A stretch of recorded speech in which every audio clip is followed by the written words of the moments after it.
Set आइए, आज 44वां question number first है, काफ़ी मज़ेदार प्रश्न है। इसमें प्रश्न को देख करके ही जवाब इसमें मिल गया होगा कि ऑफ साइट एटीएम क्या है। एटीएम परिसर में मतलब कि ऐसा एटीएम जो बैंक के परिसर को छोड़ के दूसरे जगह हो, माने बैंक के अगल बगल में नहीं हो, बैंक के छोड़ करके अगल दूसरे साइड में हो, माने ऐसे एटीएम जो बैंक परिसर को छोड़ करके विभिन्न स्थान पर स्थित हो। ठीक है, चलिए, तो बैंक परिसर के छोड़ करके जो अलग जो एटीएम खोलता है उसको ऑफ साइट एटीएम कहते हैं। तो आपका उत्तर हो जाएगा बी पर। आप लोग बोलते चलिएगा, और आप लोग जो लोग चेक नहीं कर पाए हैं अभी भी कॉपी निकाल करके आप अपना चेक कर सकते हैं। ठीक है, डबल मेहनत नहीं करना पड़ेगा। अच्छा, लिखा हुआ है कि बीमित पॉलिसी समझौते के तहत कवर की गई घटना को क्या कहा जाता है? उसको कहते हैं प्रावधान कहते हैं। बहुत अच्छा, आपका उत्तर सही जा रहा है, प्रावधान होता है उसको। चलिए, अगला है क्वेश्चन, कहता है कि नाटो का मुख्यालय कहाँ? ब्रुसेल्स है। ठीक है, और ये बहुत मजेदार प्रश्न है, बहुत हिट प्रश्न है। उसी प्रकार से सार्क का मुख्यालय पूछता है, सार्क का मुख्यालय कहे तो काठमांडू होता है।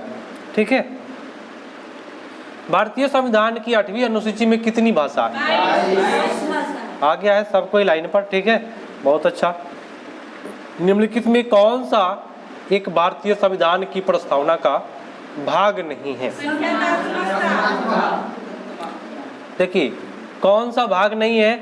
समाजवाद है, प्रजातांत्रिक है, धर्मनिरपेक्षता है, लेकिन संघातात्मक नहीं है। तो आपका उत्तर हो जाएगा डी, संविधान के प्रस्तावना में संघ की बात नहीं की गई है।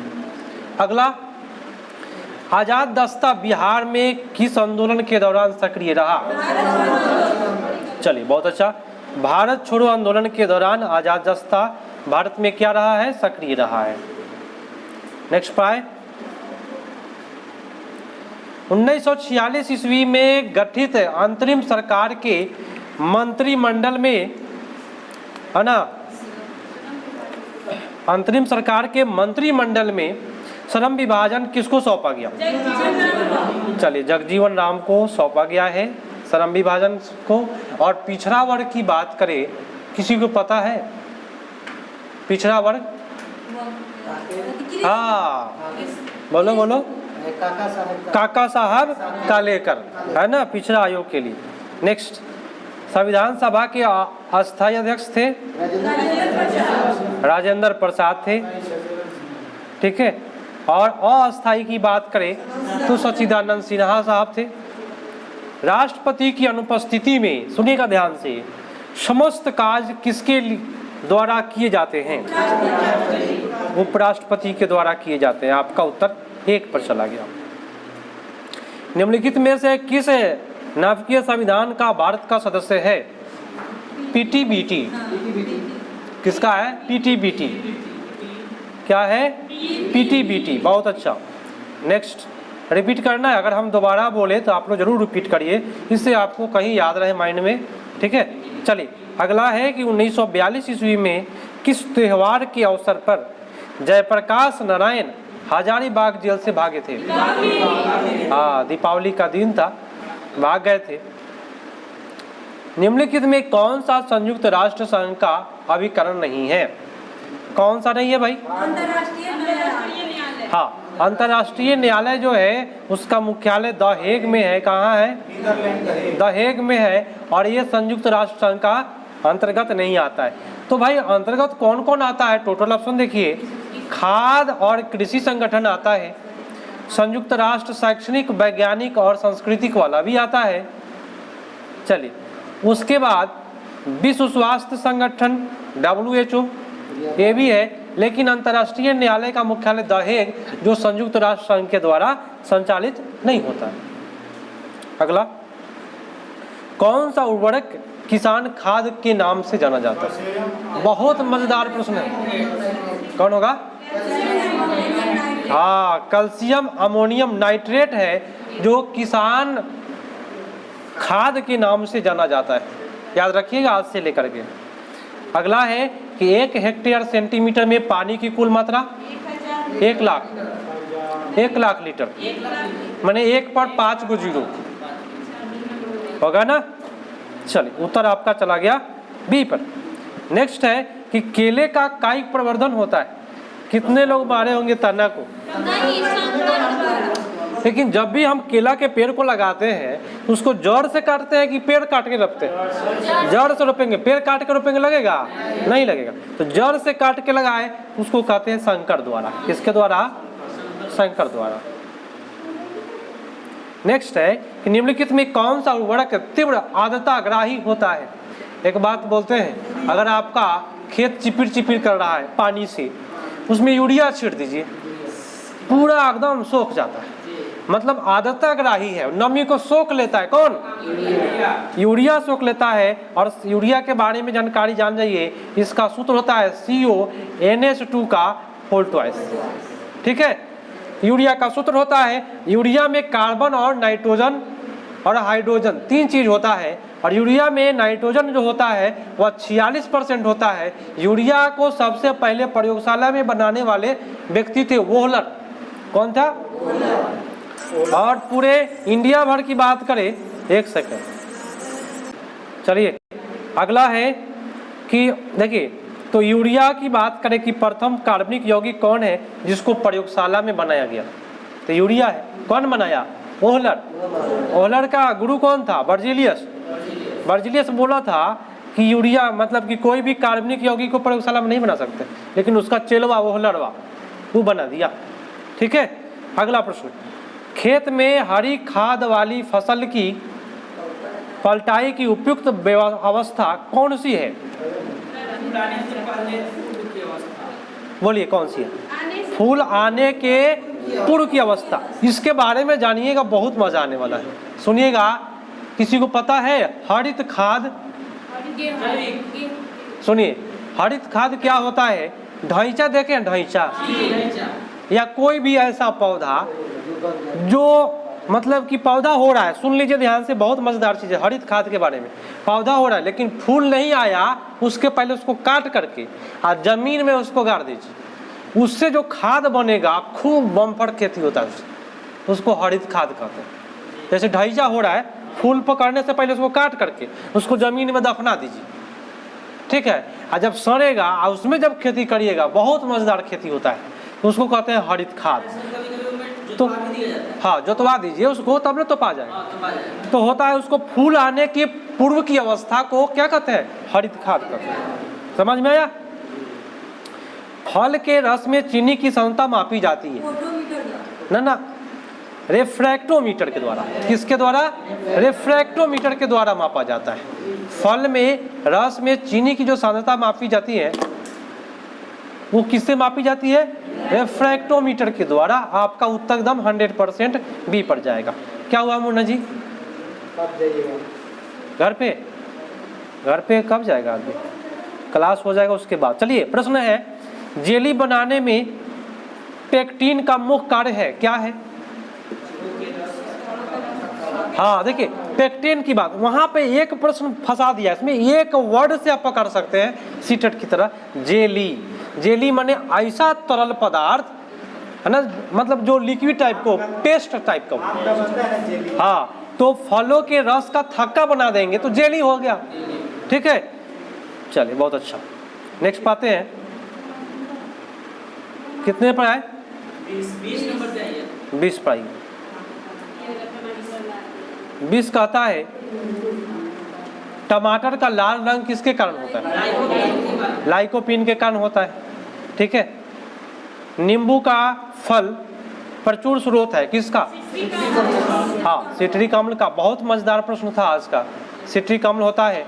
और मैलिक अम्ल की बात करें तो ये आपका सेब में होता है, सिट्रिक अम्ल आपको नींबू में होता है, टार्ट्रिक आपका इमली में होता है, एसिटिक आपका सिरका में होता है। याद रहेगा, जो भी बोले हैं उसको याद रखिएगा। केंद्रीय एग मार्क प्रयोगशाला कहाँ है? एग, देखिए केंद्रीय एग मार्क एक ऐसा चीज है जो गुणवत्ता बताता है। प्रश्न पूछता है एग मार्क क्या है, तो किसी भी वस्तु को क्या कहता है? गुणवत्ता, क्वालिटी। हाँ, क्वालिटी बताने का काम करता है, उसको 1 मार्क कहते हैं। और इसका प्रयोगशाला देखिए, हम इसका ट्रिक लगाए हैं 1 मार्क का। किसी चीज़ का गुणवत्ता चेक करना है, रसगुल्ला का या कोई भोजन का टेस्ट की गुणवत्ता चेक करना है, तो नाक से महकेंगे, नाक से क्या होगा, महकेंगे। किसी से कान से भी सुने हुए हैं, तो नागपुर नहीं मारिएगा आप लोग, क्या मारिएगा, हाँ नागपुर है रे, इसमें नागपुर मार देंगे, नागपुर मार देंगे। नाक से महक के उसके गुणवत्ता चेक करेंगे, 1 मार्क हो जाएगा ना। ट्रिक लगाते चलिएगा। नेक्स्ट है, किस वर्ष नासरुद्दीन ने बिहार का शासन ख्वाजा जहां को सौंप दिया था? हाँ, 1394 ईस्वी को सौंप दिया था। आपका उत्तर सही गया, आपका बी पर जा रहा है सही। नेक्स्ट है कि नालंदा विश्वविद्यालय को ध्वस्त कौन करे? बख्तियार खिजली जो था वह नालंदा विश्वविद्यालय को ध्वस्त किया था। और नालंदा विश्वविद्यालय को बनाने का काम कुमार गुप्त साहब किए हैं। और एक विक्रमशिला विश्वविद्यालय है जिसका निर्माण भागलपुर में है, जिसका निर्माण कौन किया? विक्रमशिला का कौन है? कमेंट करके बता, कमेंट में बताइएगा आप सभी को। चलिए अगला है कि पटना में स्थित गोलघर का निर्माण किस गवर्नर जनरल के काल में हुआ? देखिए, कर्नवालिस के काल में हुआ है गोलघर का निर्माण। और गोलघर का निर्माण हम आपको बता दें 1786 ईस्वी में हुआ है। कब हुआ है? Captain John ग्यासिटिन।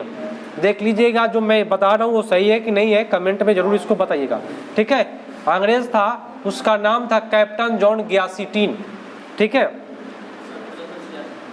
1786 में, ठीक है। अगला, बिहार में ब्रिटिश सत्ता का सर्वप्रथम विरोध किसने किया था? नहीं, कुंवर सिंह नहीं मानेगा, अली गौहर मानेगा। सबसे पहले बिहार में देखिए, कुंवर सिंह जो है ना स्वतंत्रता आंदोलन के समय की बात, लेकिन इसमें स्वतंत्रता आंदोलन नहीं है, ब्रिटिश सत्ता का सर्वप्रथम विरोध है ना, तो अली गौहर साहब किए हैं। कौन किया है पहले? अली गौहर। कुछ नया जानकारी आपको इसमें मिला है। अच्छा, झंडा गान विजय विश्व तिरंगा प्यारा, श्यामलाल पार्षद गुप्ता। श्यामलाल पार्षद, आपका उत्तर हो जाएगा ये। थायराइड जो होता है वो क्या है? हाँ, थायरोक्सिन हार्मोन के कारण होता है। थायराइड ग्लैंड हार्मोन के कारण, कमी के कारण इंसुलिन से शराब पर भी निर्भर करता है। इंसुलिन थायराइड से होता है ना, कि आयोडीन की कमी से? आयोडीन की कमी से होता है। चलिए ठीक है, हाँ हाँ, इंसुलिन की बात करें, मधुमेह। अगला, जल के माध्यम से, सुनिएगा ध्यान से, भोजन पकाने की विधि निम्नलिखित में कौन सी है? उबाल करके, खदका करके भी होता है। आप कहेंगे सर स्ट्रीमिंग क्या होता है? तो भाप के माध्यम से, है ना, भाप से भी आप पका सकते हैं भोजन, काफी मजेदार भोजन होता है वो। ढोकला बनाने में प्रयुक्त विधि कौन सी है? हाँ, बहुत अच्छा, याद रखिएगा, ढोकला जो बनता है वो खमीरीकरण से बनता है, जमा करके, खमीकरण, है ना, खमीरीकरण होता है। और खमीरीकरण का है तो ईस्ट के द्वारा। 2 वर्ष या 6 वर्ष की आयु को क्या कहते हैं? बाल अवस्था, लेकिन उसमें भी कहेगा तो प्रारंभिक बाल अवस्था। 6 से जाएगा ऊपर उत्तर बाल अवस्था, मध्य बाल अवस्था। 11 से ऊपर जाएगा उत्तर बाल अवस्था। तो आप लोग सीटेट में पढ़े हैं सब। जल प्रदूषण का कारण बताएं। कीटनाशक का प्रयोग करिए, मनुष्य के कारण भी हो रहा है। बढ़ती जनसंख्या भी ऐसे भी जल प्रदूषण का कारण बनते जा रहा है। उत्तर आपका डी पड़ गया। शारीरिक शिक्षा का उद्देश्य क्या है? मनोवैज्ञानिक, मानसिक और शारीरिक, सब के लिए शिक्षा होता है। बहुत अच्छा। बैडमिंटन से संबंधित खिलाड़ी बताएं। सानिया मिर्जा जो है ना, सुनिए, टेनिस खिलाड़ी है। साइना नेहवाल बैडमिंटन है। दीपा कर्माकर की बात करें और दूती चंद की बात करें तो दौड़ में है ना, धावक है। पीवी सिंधु यहाँ पे बैडमिंटन है, सबसे लंबा खिलाड़ी महिला। अच्छा, दालों में सबसे ज़्यादा क्या मिलता है? हाँ, तो प्रोटीन भर भर के मिलता है दाल में। LSD के सेवन से क्या होता है? हाँ, यकृत की बीमारी नहीं होता है, याद रखिएगा। LSD से मानसिक विभ्रम होता है। और जान लीजिए, ये गरीब का रोग नहीं है, ये धनी व्यक्ति का रोग है।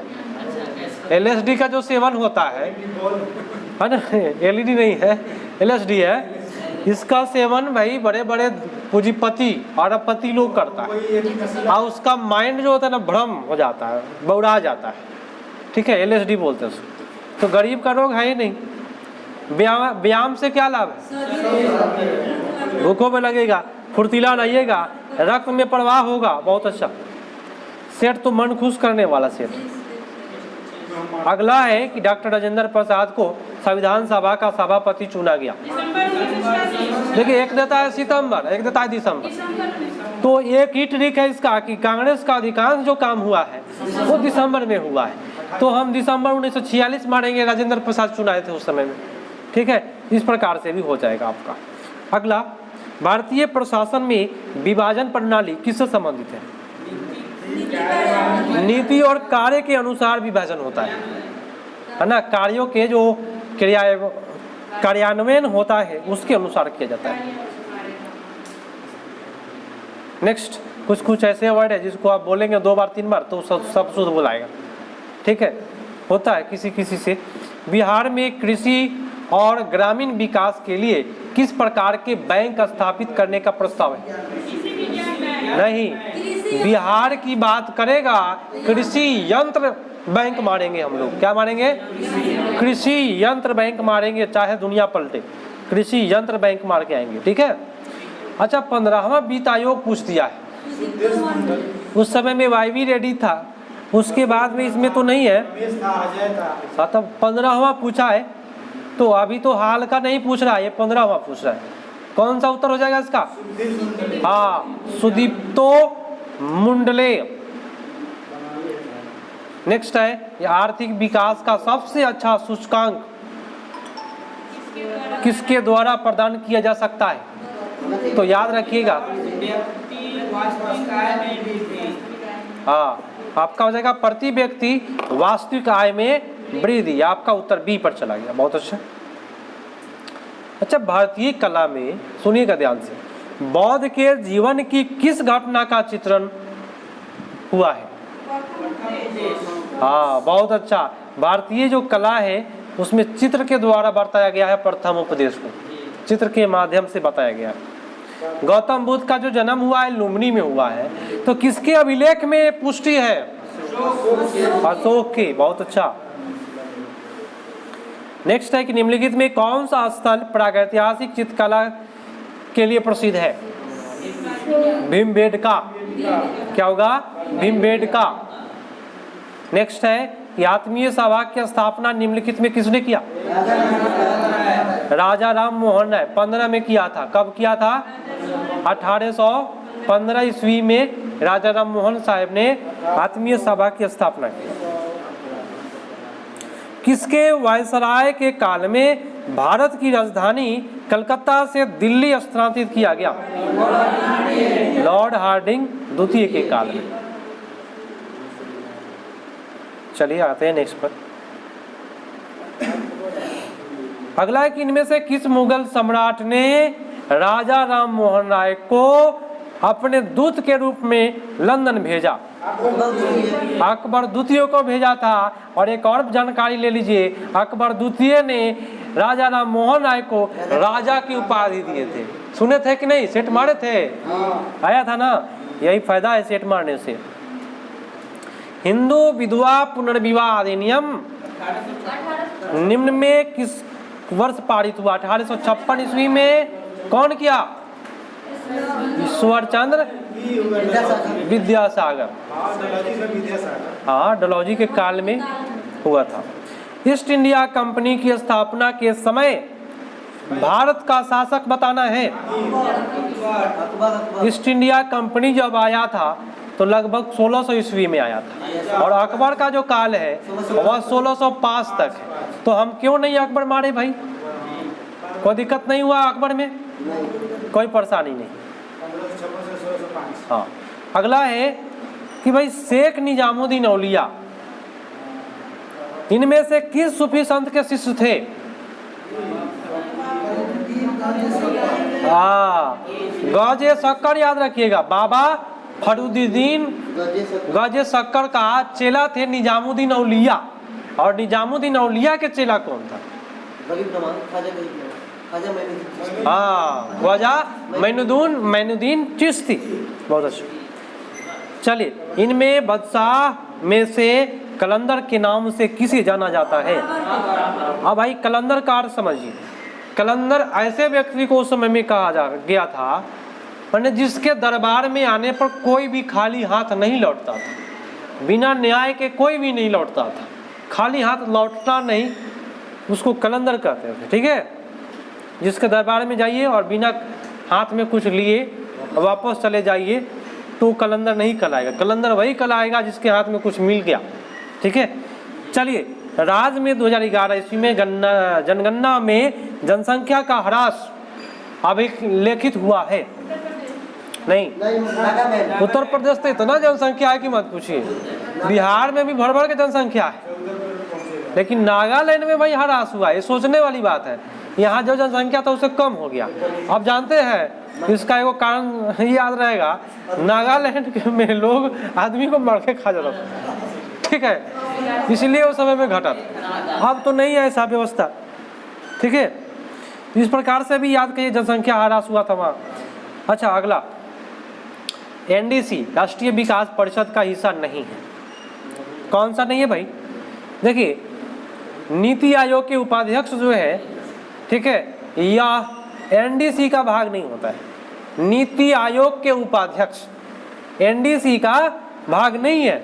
मतलब कि नीति आयोग के सचिव हैं, योजना आयोग और कार्यक्रम कार्यान्वयन मंत्रालय का सचिव होता है, और भारत के वित्त आयोग के अध्यक्ष होते हैं, नीति आयोग के अध्यक्ष होते हैं, लेकिन उपाध्यक्ष नहीं होते हैं। याद रखिएगा एनडीसी का।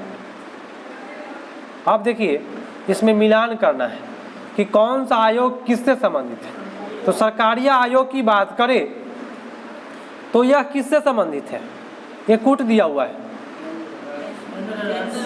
केंद्र राज्य सरकार से संबंधित है सरकारी आयोग। इसमें आपको 2 पेज में दिया है ना, बताने में बहुत यहाँ पे दिक्कत होगा।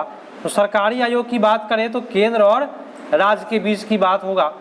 उसके बाद हम आते हैं फिर से नीचे, सी रंगराजन की बात करेगा तो रंगराजन साहब का गरीबी से संबंधित है ना। रंगराजन साहब किससे संबंधित है? गरीबी से। और आगे चलते हैं, बहुत मजेदार चीज है, इसको समझिए।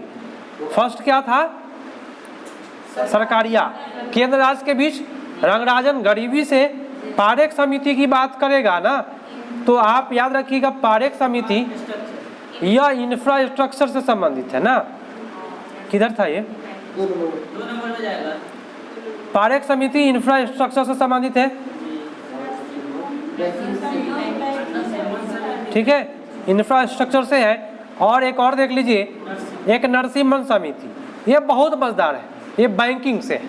तो 2-3 चीज है इसमें। फर्स्ट सरकारी आयोग केंद्र और राज्य से, सी रंगराजन गरीबी से, पारेख इंफ्रास्ट्रक्चर से, और नरसिम्हन बैंकिंग क्षेत्र में सुधार से। याद हुआ? चलिए, वे 2 ग्रह जिनके उपग्रह नहीं है, बुध और शुक्र के पास है ना, उपग्रह एक भी नहीं। लक्षद्वीप समूह स्थित है भाई अरब सागर में, बहुत अच्छा है। इसमें 36 को द्वीप है ना। निम्नलिखित में से किस क्षेत्र को विश्व का फलदान कहा जाता है? देखिए, भूमध्य सागरीय मारिएगा, रेखीय नहीं मारिएगा। भूमध्य सागरीय को फलदान का शहर कहते हैं। ठीक है, याद रखिएगा। निम्नलिखित में किसे संसार का छत कहते हैं? पामीर के पठार को संसार का छत कहते हैं। हाँ, तिब्बत में है, बहुत अच्छा। निम्नलिखित में कौन सा संसार का सबसे बड़ा मरुस्थल? सहारा। और ये सहारा कहाँ है? उत्तरी अफ्रीका। उत्तरी अफ्रीका। सहारा कहाँ? हाँ, याद रखिएगा। अब भाई आप लोग बोल दीजिए कि डांडी माँ इसमें कलानुक्रम में लगाए गए हैं। चलिए, सबसे पहले क्या हुआ? स्वदेशी आंदोलन। स्वदेशी आंदोलन लगभग 1905 ईस्वी में 6 ईस्वी में हुआ है, बंगाल विभाजन के समय में। उसके बाद क्या हुआ? 1919 में। और भारत छोड़ो आंदोलन की डांडी मार्च 1930 में, और भारत छोड़ो 1942 में। यही आपका है क्रम। इसको क्रम में सजा लेना था, सबसे पहले कौन उसके बाद कौन। अगला छोड़िए कोई भी है, हम लोग सीख गए ना भाई।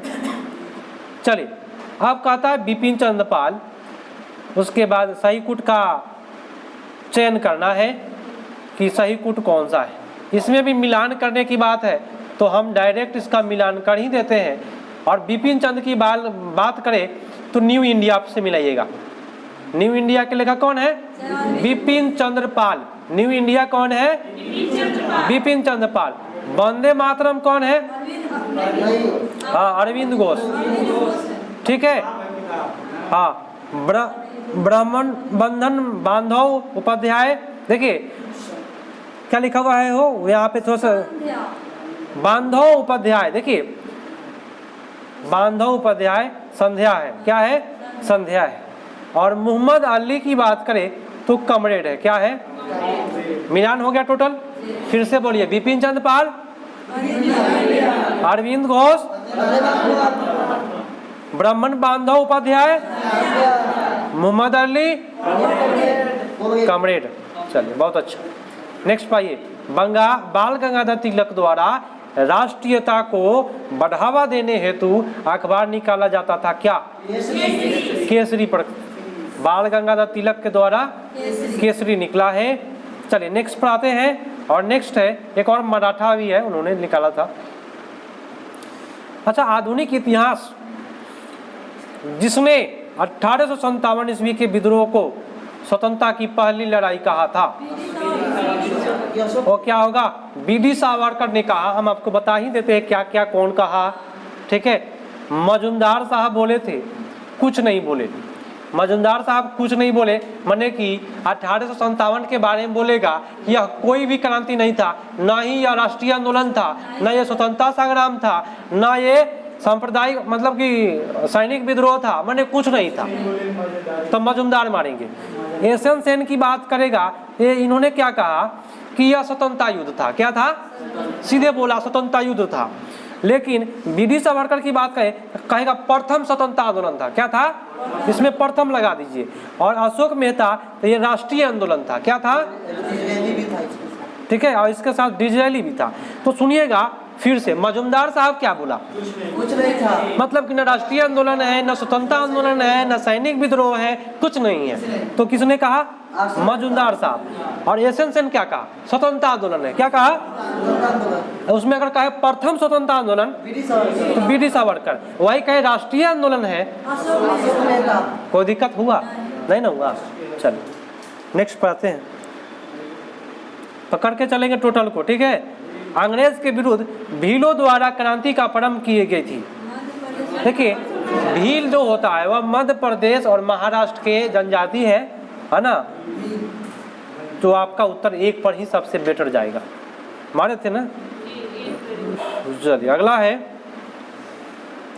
देखिए, बिहार को डिजिटल इंडिया अवार्ड 2020 किस लिए दिया गया? सुनिएगा, कोविड-19 सबसे ज़्यादा प्रभावित हुआ है ना, तो आपको बिहारी को हुआ है।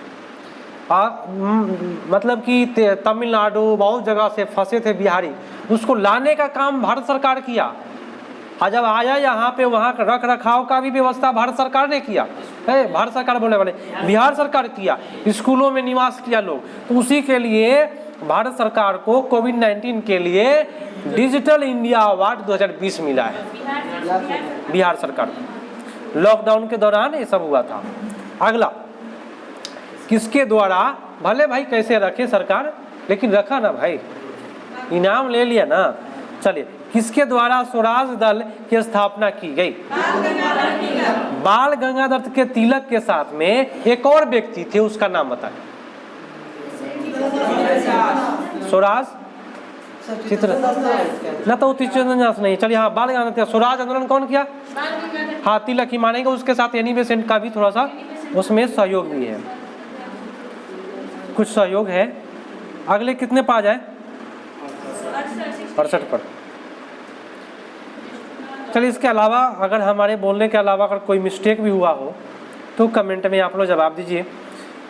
वर्ष 1907 ईस्वी में भीखाजी कामा ने आज़ादी का ध्वज फहराने वाली प्रथम महिला कहाँ पे फहराई थी? ये प्रश्न तो खूब पूछा है भिखाजी में।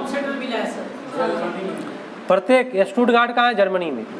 अच्छा, बिहार में पंचायती राज निकायों में महिलाओं को 50% आरक्षण किस वर्ष मिला है? 2006 में मिला है। बहुत अच्छा।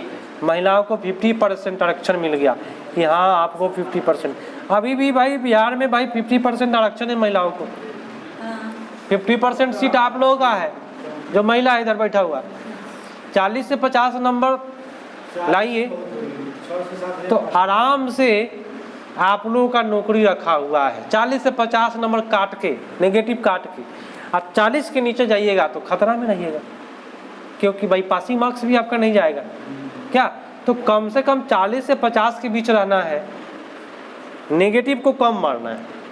इना एक आदमी का सुन भाई 41 को मारा, 45 को गलत, 41 सही 45 गलत, क्या बात है, झंडा फहराने वाली बात है। आइएगा, भारतीय राष्ट्रीय कांग्रेस के त्रिपुरी सम्मेलन 1939 ईस्वी में सुभाष चंद्र बोस को कांग्रेस का अध्यक्ष चुना गया था। और यह त्रिपुरी कहाँ है? ये मध्य प्रदेश में। कहाँ है? अब मध्य प्रदेश का एक शहर दिया इसमें जबलपुर, ठीक है। और त्रिपुरी में जब हुआ था तो गांधी जी खड़ा किए थे पटाभी सीतारमैया को, बोलो इनका जब हार होगा तब मेरा भी हार होगा। तो बेचारा हार गए पटाभी सीतारमैया और सुभाष चंद्र बोस आप जीत गए।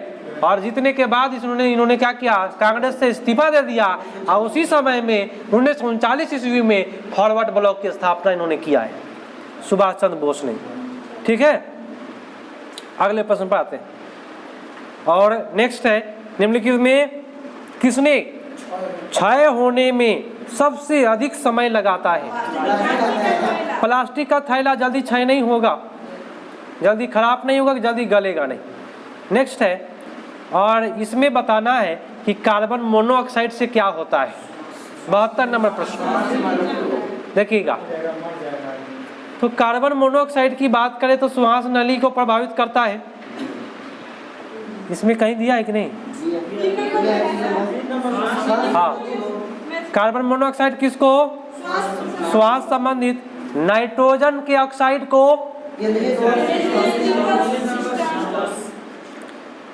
हाँ केंद्रीय नर्वस सिस्टम। उसके बाद धूलकण किसको?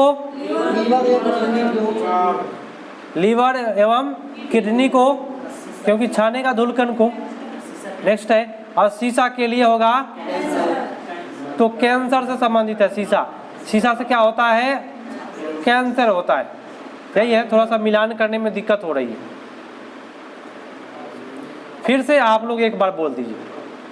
Carbon monoxide, nitrogen oxide, nervous system, धूलकण, शीशा, कैंसर। चलिए नेक्स्ट, यूरो नर्व्स बनाए गए हैं किस लिए?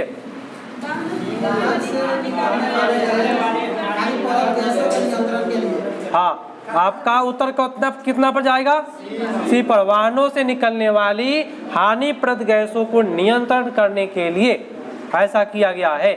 नेक्स्ट है कि निम्न ग्रीन हाउस गैसों में से ऐसी कौन सा है जिसके द्वारा ट्रोपोस्फीयर में ओजोन प्रदूषण नहीं होता? देखिए, कार्बन मोनोऑक्साइड से ओजोन परत से कोई मतलब नहीं।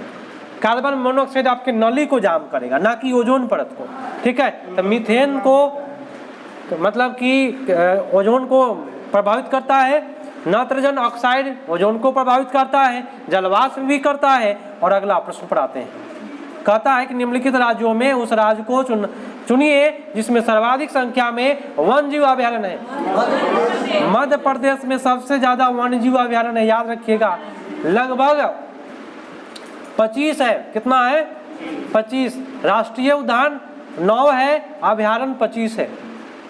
9 और 5 13, 33 को टोटल हो गया।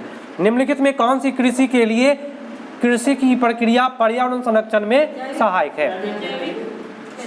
तो जैविक खेती सबसे बेटर खेती। नीचे दी गई सूची को वर्ल्ड हेरिटेज साइट में घोषित हुआ है? कौन? देखिए 77 जो प्रश्न है नंदा देवी रिजर्व को मारेंगे, नया नया इसको शामिल किया है। नेक्स्ट है कितना बजाए? 78। अच्छा, जंगली गधा कहाँ मिलता है? गुजरात के कक्ष में। कहाँ पे? गुजरात के कक्ष में। यूनेस्को ने अंतर्राष्ट्रीय मान्यता प्रदान किया है। इसमें हमारी बात सुन लीजिए, टोटल ऑप्शन गलत है। नीलगिरी को भी, नंदा देवी को भी, मानस को भी, सिमलीपाल को भी, टोटल ऑप्शन गलत था इसमें, इसलिए टोटल ऑप्शन इसमें सही हो जाएगा। अगले प्रश्न पर आइए। अगला कि निम्नलिखित में कौन सा जैव अभयारण्य यूनेस्को के जैव अभयारण्य के विश्व की सूची में सम्मिलित नहीं है? इसमें एक भी ऑप्शन इसमें सही नहीं है, सब शामिल है इसमें। सिमलीपाल सही है, सुंदरवन सही है, मन्नार की खाड़ी सही है और नीलगिरी ये भी सही है। तो टोटल ऑप्शन इसमें गलत दिया हुआ है। नेक्स्ट है कि भारत के किस महानगर में वार्षिक प्रति व्यक्ति सर्वाधिक ठोस अपशिष्ट उत्पन्न होता है? तो सबसे ज्यादा बेकार पदार्थ दिल्ली, दिल्ली प्रदूषण फैलाता है 82। अच्छा, अगला बताइए कि आज कार्बन डाइऑक्साइड CO2 के उत्सर्जन में सर्वाधिक योगदान वाला देश कौन सा है? अमेरिका। इसकी छोटी सी कहानी सुन लीजिए, बस छोटा सा, कि भाई कार्बन डाइऑक्साइड अगर आप फैक्ट्री खोलते हैं तो आपको CO2 प्रमाण पत्र बनवाना पड़ेगा। क्या बनाना पड़ेगा? CO2 प्रमाण पत्र बनवाना पड़ता है, विदेशों से वहाँ घोषित होता है, उस पर मोहर लगता है कि आप साल में इतना CO2 उत्सर्जित करेंगे। ठीक है, और ये कहाँ से है? अमेरिका से निम्न। ठीक है, चलिए नेक्स्ट है कि निम्नलिखित में कौन सा कारक जैव विविधता ह्रास के लिए सर्वाधिक महत्वपूर्ण है? देखिए, प्रकृतिवास को आप विनाश कर दीजिएगा तो ह्रास ही ना होगा, क्या होगा? ह्रास हो जाएगा विनाश से। चलिए, सही युग्म का पहचान करिएगा, 85 नंबर क्वेश्चन है और इसका उत्तर सही सही। एलोरा की गुफाएं किसने बनवाया? देखिए, ये गलत बात है, एलोरा वाला इसमें गलत दिया है, महाबलीपुरम गलत है, मीनाक्षी गलत है। खजुराहो का मंदिर जो कुछ भी बना है चंदेल शासक ने बनवाया, यही एक सही है। पेरियार अभयारण्य कहाँ है? केरल में। और ये जंगली हाथी के लिए है। पेरियार किसके लिए है? हाथी के लिए। ठीक है, काजीरंगा किसके लिए है? गेंडा के लिए, एक सींग वाला। अच्छा, नीलगिरी के बात बताइए कि नीलगिरी कब बना? 1986 में। कब? और नंदा देवी 88 में, सुंदरवन 89 में, कंचनजंगा 2000 में।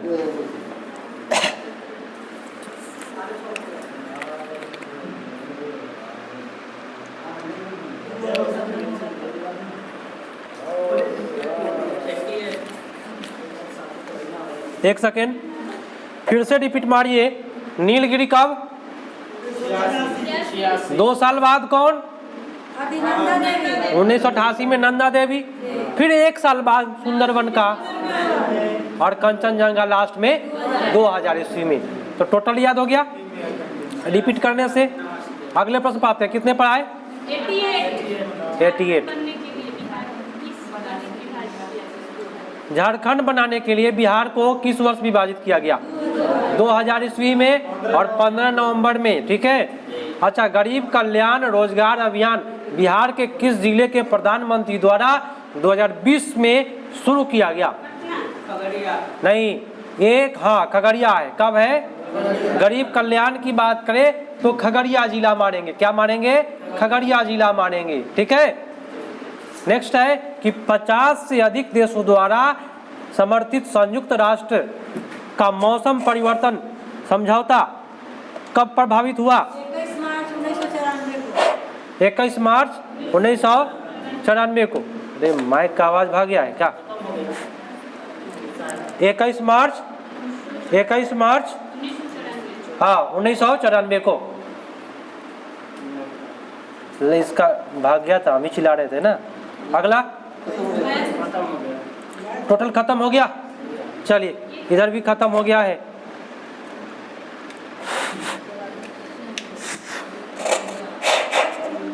चलिए ख़त्म करते हैं इसको। आप लोग का जो संख्या है सबको बता दिया जाए। आज मेरा बर्थडे भी है ना, तो बर्थडे के दिन सब लोग उपस्थित है। केक वगैरह भी आ गया है। हाँ, केक और मिठाई चापने के लिए ना, केक और मिठाई चापने के लिए बर्थडे में उपस्थित है लोग।